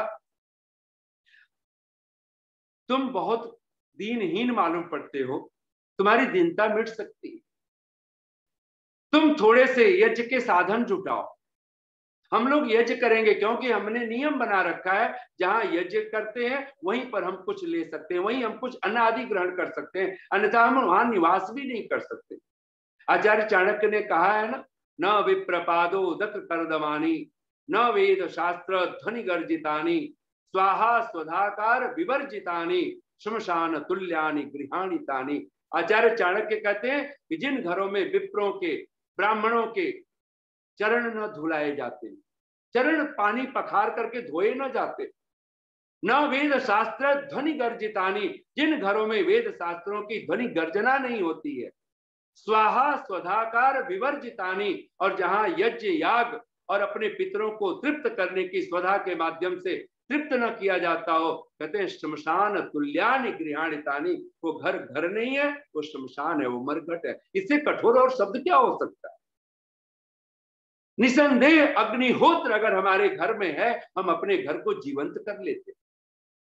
आचार्य तो वहां पे वो साधु दंपति ने कहा कि आप लोग गरीब हैं तो क्या हुआ, और हवन बहुत साधारण साधनों से, आप थोड़ा सा दूध, थोड़ा सा घी, समिधाएं, लकड़ियां जो आम आदि की, वो सारी इकट्ठी कर लें। और वो सब गरीब आदमी झट जल्दी जल्दी गोबर लेके आए, गोमय से लेपन किया, और उस ब्राह्मण दंपति ने, साधु ने वहां एक छोटा सा हवन कुंड तैयार करके हवन किया। और कहते हैं कि फिर वो रात विश्राम किए। वो दंपति जो गरीब थे, वो जो उन्होंने उस ब्राह्मण साधु को अपनी चारपाई दे दी और खुद चटाई बिछा करके वो सो नहीं पाए होंगे, वो रात भर जगे हुए होंगे, लेकिन सुबह फिर ब्राह्मण दंपति ने, वो साधु दंपति ने फिर सुबह भी हवन किया है, और सुबह हवन करके और यज्ञ का प्रसाद दिया और आशीर्वाद दिया कि जाओ सुखी हो। और कहते हैं कि वो चले गए, और धीरे देखते ही देखते वो जो गरीब वो जो परिवार था, वो कहते हैं वो उन्नत होता चला गया। उस साधुओं ने एक व्रत दे दिया था, तुम्हें छोटा सा हवन करना, थोड़ी सी अग्नि जला लेनी, और इस तरह से जैसे मैंने किया है, ये थोड़े से आहुतियां, ऋषि दयानंद कहते हैं ना 16 आहुतियां, हम कल्पना नहीं कर सकते 16 आहुतियां क्या कर सकती हैं एक बार। और जितने परिवार के सदस्य हैं उन सब की आहुतियां पढ़नी चाहिए। अगर बालक आपका विद्यार्थी काल में है तो आहुतियां उसकी पढ़नी चाहिए, जितने मेंबर हैं उन सब के। और हम दुखों से किस भांति पार हो सकते हैं इसकी हम कल्पना नहीं कर सकते। फूल की एक पत्ती को चट्टान समझ बैठे हैं, हमारी हालत तो उल्टी है। फूल की एक पत्ती को, हमारे ऊपर तो फूल की पत्ती गिरती है और हमें लगता है हम पर चट्टान गिरा। फूल की एक पत्ती को चट्टान समझ बैठे हैं। बचपन में हम लोग पढ़ते थे, एक इंग्लिश पोयम था कि एक नीचे से कोई पक्षी पेड़ के नीचे से, अखरोट के पेड़ के नीचे से गुजरता है और ऊपर से एक अखरोट गिरता है और वो कहता है आसमान गिरा मुझ पर। फूल की एक पत्ती को चट्टान समझ बैठे हैं, पानी की एक लहर को तूफान समझ बैठे हैं। यह हृदय एक मंदिर है, कोई दुकान नहीं। हम तो मंदिर को भी दुकान समझ बैठ, हमने तो मंदिर को भी बाजार बना लिया, हमने तो हर चीज को व्यवसाय बना लिया हो, तो फिर कौन हमारे दुखों का अंत करे। कहते हैं कि वो छोटा सा हवन, वो अज्ञानी थे, लेकिन जितना उनको समझ में आया वो पूरी विधि से, विधान से, और वो हवन करते रहे। और कुछ साल भर में वो सचमुच में इतना उन्नत हुए, सब प्रकार से वो संपन्न हो। और एक सेठ, एक साहूकार, उसने पूछ लिया कि आप तो सुना है कि बहुत गरीब थे, क्या हुआ था। उसने कहा कि ऐसी ऐसी घटना घटी, एक साधु दंपति आए थे और उन्होंने हमारे घर हवन किया और ऐसे ऐसे किया, फिर हम वो हवन करते हैं। आज हमारे पास सब साधन है, हम रोज हवन करते हैं, सुबह शाम करते हैं, और हमारे पास भगवान की दया से सब सुख है, शांति है। कहते हैं कि सेठ ने भी तत्क्षण उसने कहा कि मैं भी प्रतीक्षा करूं, मेरे ऊपर भी एक कृपा हो, कैसे हो सकता है। और कहते हैं कि वो साधु से, वो तो गुरु बन गए थे और साधु का हमेशा उस साधु से मिलना जुलना उस परिवार का हो गया। उसने जाकर के कहा कि गुरुदेव, एक हमारे मित्र हैं, बहुत संपन्न है वो, लेकिन वो आपसे हवन करवाना चाहते हैं, यज्ञ करवाना चाहते हैं, आप उनके घर में एक दिन अतिथि बने। और कहते हैं कि वो ब्राह्मण, वो दंपति थे, वो बिल्कुल बोले प्रसन्न है, ऐसा ही होगा, मैं जाऊंगा। और कहते हैं कि वो ब्राह्मण दंपति सपत्नी को सेठ के घर पे पहुंचे, संपन्न था वो। उसने, उस सेठ ने क्या किया, उस ब्राह्मण दंपति से कहा कि आप हमारे घर ठहरे। वो छोटी सी, और उसने योजना बना ली थी, तो ऐसे ही जैसे गरीब वो व्यक्ति था, उसने झोपड़ी थी, उसने वैसे ही झोपड़ी बना ली, ऐसे ही चारपाई रख लिया, ऐसे ही यानी जो कुछ गरीबी में किया था उसने उस गरीबी के सब साधन इकट्ठे किए। खुद उस ब्राह्मण दंपति से हवन कुंड बनवाया, जो कि चाहता तो सोने चांदी के हवन कुंड रख सकता था, लेकिन ऐसा कुछ नहीं किया। उनको टूटी फूटी चारपाई पे रात भर सोए, सुबह भी वैसा ही हवन करवाया। और ब्राह्मण देवता, वो दंपति, वो साधु थे, उन्होंने कहा जैसी तुम्हारी बुद्धि है वैसे तुम्हारी उन्नति है। अब वो तो चले गए, वो हवन भी वो टूटी फूटी चीजों से कर रहा था, जैसे वो गरीब, और वो तो जा चुका था, वो जो मित्र था बताने वाला। और कहते कोई साल भर बाद वो अमीर आदमी गरीब से गरीब होता चला गया। एक दिन वो मित्र मिलने आया, उसने कहा ये क्या हालत तुमने बना लिया, तुम कैसे, ये क्या पूजा पाठ करते हो। बोले तुम्हारे गुरु क्या गए। उसने कहा लेकिन महाराज हम एक बात पूछना चाहते हैं, आपने किया क्या। हम तो गरीब थे, हमने मिट्टी पे हवन कुंड बना लिए, हमने गरीबी से दीनहीनता के चीजों को लेकर के हमने यज्ञ किया, पर आप तो सोने चांदी के पात्र रख सकते थे, आप उनको अपने महल में ठहरा सकते थे, आपने एक ऐसी नासमझी की है। और सचमुच में वो विपन्न हो चुका था। इसलिए एक बात मस्तिष्क में बिठा लीजिए, आप जब ऋषि कहता है यथा सामर्थ्य, ये मत सोचिए दूसरे ने कितना दिया है वैसे ही हम यज्ञ याग करें, नहीं, हम अपने सामर्थ्य को ध्यान में रख करके, जिसको जितना सामर्थ्य है उसी को यथाशक्ति कहा गया है, उस श्रद्धा के साथ आपके पास सोने चांदी, आपके पास जितना धन है तो आप सोने चांदी के पात्र रखें, आप वैसे ही दान दक्षिणा देने वाले बने। और जब भी, तो 5 चीजों को इस समय समय संपन्न हो गया है, तो मैं इसको समेटता हुआ बहुत शीघ्रता से आप 5 शब्दों को याद कर लीजिए। ये जो दूसरा यज्ञ है, जो भगवान की दक्षिणा है, वह है देव यज्ञ, अग्निहोत्र। और इसमें 5 चीजें जुटाइए। पहला, विधि। एक बार संस्कार विधि पढ़िए आप ऋषि दयानंद का, और किसी विद्वान से अगर ना समझ में आए तो विद्वानों से पूछिए विधि में आपको क्या क्या चीजें जुटानी है। उसमें आपको विद्वानों का वर्ण करना है, आपको खुद के वस्त्र कैसे हो, पात्र कैसे हो, स्थान कैसा हो, उस बात का सब चयन करके विधि। दूसरा शब्द बोलिए, शिष्टान्न। जब भी कोई जिससे विद्वान से आप यज्ञ करवाएं, आप उसको अन्न का दान, खाने पीने की वस्तुएं, पकी हुई नहीं, कच्ची मात्रा में आप 5 किलो, 7 किलो, 10 किलो, मन भर जितना आप दे सकते हो अपना यथा सामर्थ्य, आप उसको जरूर अन्न का दान करें। खाने पीने की जो वस्तुएं हो सकती है, नमक से लेकर के, और जो भी कोई वस्तु हो सकता है जिसमें हम लोग कहते हैं गो, मही, वास, तिल, कांचन, सर्पिशाम, ये सब दान करने की वस्तु, वो सब अन्न दान, शिष्टान्न जरूर कीजिए। तीसरा, मंत्र। आप मंत्र उच्चारण, वेद मंत्रों के माध्यम से जो यजन कराने वाला, अग्निहोत्र कराने वाला कोई विद्वान मिले, उसके माध्यम से यज्ञ करवाए। और ये कम से कम महीने में पूर्णिमा और अमावस्या, आप अगर दैनिक हवन करते हैं उसमें तो आप कुछ न कुछ राशि जरूर निकालते रहिए, कुछ न कुछ अन्न भाग अपने मस्तिष्क में उसके लिए पैसे निकालते रहिए। जब कुछ एक राशि इकट्ठी हो जाए, आपको लगे किसी विद्वान को दिया जा सकता है, किसी विद्वान को बुलाया जा सकता है, तो आप ये शिष्टान्न करके, तीसरा मंत्र करके, चौथा दक्षिणा, और 5वां है श्रद्धा। ये सब चीजें अत्यंत विश्वास के साथ, श्रद्धा के साथ, अत्यंत। श्रद्धा नाम क्या है? चेतसः। आप सब बोलिए एक बार, श्रद्धा चेतसः संप्रसादः। भगवान वेदव्यास का सूत्र है, चित्त की प्रसन्नता का नाम श्रद्धा है, जिसमें आपका मन खिन्न न हो, उदास न हो, उद्विग्न न हो। तब ये 4 पंक्तियां कहता हुआ वाणी को विराम दे रहा हूं। और ये प्रसंग जो 5 यज्ञों के बारे में, मैं इसको विहित कर्म परोपकारा, और ये निसंदेह जब अपने और पराये कल्याण के लिए, ये भगवान को जब हम देव यज्ञ करते हैं, पितृ यज्ञ करते हैं, बलिवैश्य देव यज्ञ करते हैं, अतिथि यज्ञ करते हैं, तो हम भगवान को दक्षिणा देते हैं। और जितनी हमारी दक्षिणा बढ़ती जाती है, जितने हमारी ये भगवान की आज्ञा का पालन हमसे बढ़ता जाता है, उतना ही शरीर का, आत्मा का, मन का सुख हम सहज ही प्राप्त करने लगते हैं। और तब ये 4 पंक्तियां जो मैं अक्सर बोला करता हूं, बच के तूफान से निकल आई किनारे जिंदगी, बच के तूफान से निकल आई किनारे जिंदगी, चैन से गुजरेगी अब तेरे सहारे जिंदगी। तू जो मिला तो अब कहां तारीकी ये गम की घुटन, तू जो मिला तो अब कहां, तारीकी कहते हैं अंधकार को, तू जो मिला तो अब कहां तारीकी ये गम की घुटन, हर तरफ है देखती तेरे नजारे जिंदगी। इससे पहले मैं, जब तुझ पर भरोसा न था, तुझ पर तेरे पर श्रद्धा विश्वास न था, इससे पहले मैं दबा रहता था मैं के बोझ से, मैं यानी अहंकार, ईगो। इससे पहले मैं दबा रहता था मैं के बोझ से, क्या सुकून है जब से तू ही तू पुकारे जिंदगी, क्या सुकून है जब से तू ही तू पुकारे जिंदगी। इतनी शांति और प्रेम से आप सबने सुना, बहुत बहुत साधुवाद, बहुत बहुत धन्यवाद।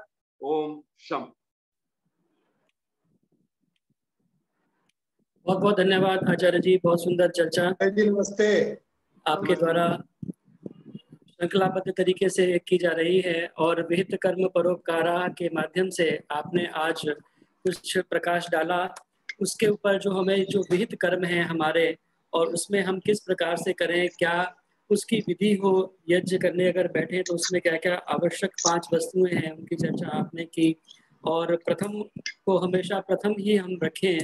महर्षि ने प्रथम ब्रह्म यज्ञ को कहा है, तो ब्रह्म यज्ञ को अपने जीवन में प्रथम स्थान दें। प्रातः सायं ब्रह्म यज्ञ करें और देव यज्ञ जो है वो दक्षिणा के रूप में हम लेकर के चलें।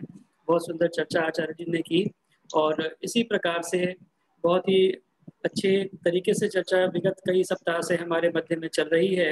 आप सभी कृपया उसको अच्छे प्रकार से अपने अंदर हृदयंगम करें, अपने जीवन में आचरण में उतारने का प्रयास करें। इसकी रिकॉर्डिंग भी आपको उपलब्ध कराई जाती है कि जो बीच में आपसे कोई बात छूट गई है या कोई आप दोबारा सुनना चाहें तो उसको आप दोबारा ताकि सुन पाएं। तो आचार्य जी का भी बहुत बहुत हृदय से धन्यवाद और आप सभी का भी हृदय से धन्यवाद जो लोग इस कार्यक्रम के माध्यम से जुड़ते हैं। आइए, अब मेरी प्रार्थना है आदरणीय शिव कुमार टुटेजा जी, प्रधान आर्य केंद्रीय सभा नगर निगम क्षेत्र आज हमारे मध्य में उपस्थित हैं। उनसे प्रार्थना है कि कृपया 2 शब्द आशीर्वाद और धन्यवाद के कहें और उसके बाद आचार्य जी शांति पाठ करा के कार्यक्रम का समापन कराएं। आदरणीय शिव कुमार टुटेजा जी। सर्वप्रथम मैं आदरणीय आचार्य नेत्रिम जी का हार्दिक अभिनंदन स्वागत करता हूं और आपके जो प्रवचन सुनते हैं हम, वो दिल करता है सुनते जाएं। बहुत सारी चीजें नई बताई हैं, आपका आभार है।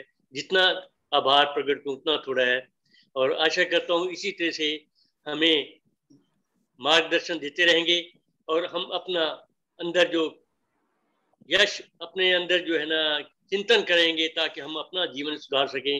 और अब मैं श्रोताओं से भी निवेदन करता हूं कि आप इतना आते हैं, आप श्रवण करते हैं, सुनते हैं, प्रवचन सुनते हैं, लेकिन उसका असली मकसद यही है कि हम कुछ अपने जीवन में बदलाव करें, अपने बच्चों को साथ लें, उनको संस्कार दें।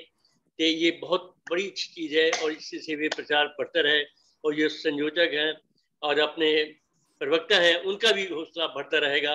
ये आपका सबका धन्यवाद, बहुत बहुत अधिक से अधिक इसमें भाग लें। बहुत बहुत धन्यवाद आपका। संयोजक जी का भी बहुत धन्यवाद, बड़े इतने समय से लगातार ये कर रहे हैं, इनका बहुत बहुत धन्यवाद आपका। परमात्मा आपको सुखी रखे, स्वस्थ रखे, बच्चे खुद। धन्यवाद। धन्यवाद, आपका आशीर्वाद प्राप्त हुआ आदरणीय प्रधान जी। अब आचार्य जी शांति पाठ करा के कार्यक्रम का समापन कराएं, उसके बाद में अनौपचारिक रूप से आप चर्चा कर पाएंगे।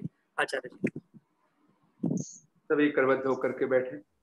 ओम द्यौ शांतिरंतरिक्षं शांति पृथिवी शांतिरापः शांतिरोषधयः शांतिः वनस्पतयः शांतिर्विश्वे देवाः शांतिर्ब्रह्म शांतिः सर्वं शांतिः शांतिरेव शांतिः सामा शांतिरेधि।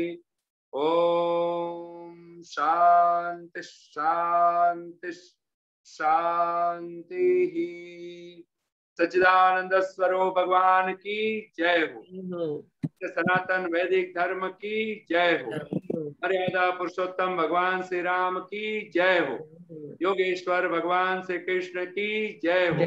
गुरुवर स्वामी पूर्णानंद जी महाराज की जय हो। गुरुवर स्वामी ब्रजानंद महाराज की जय हो। विश्व गुरु महर्षि देव दयानंद सरस्वती की जय हो। ऋषियों मुनियों संतों महापुरुषों की जय हो।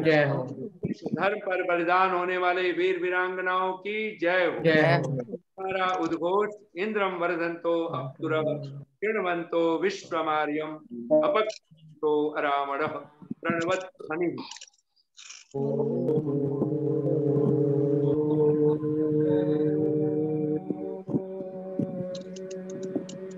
सर्वेभ्यो नमः।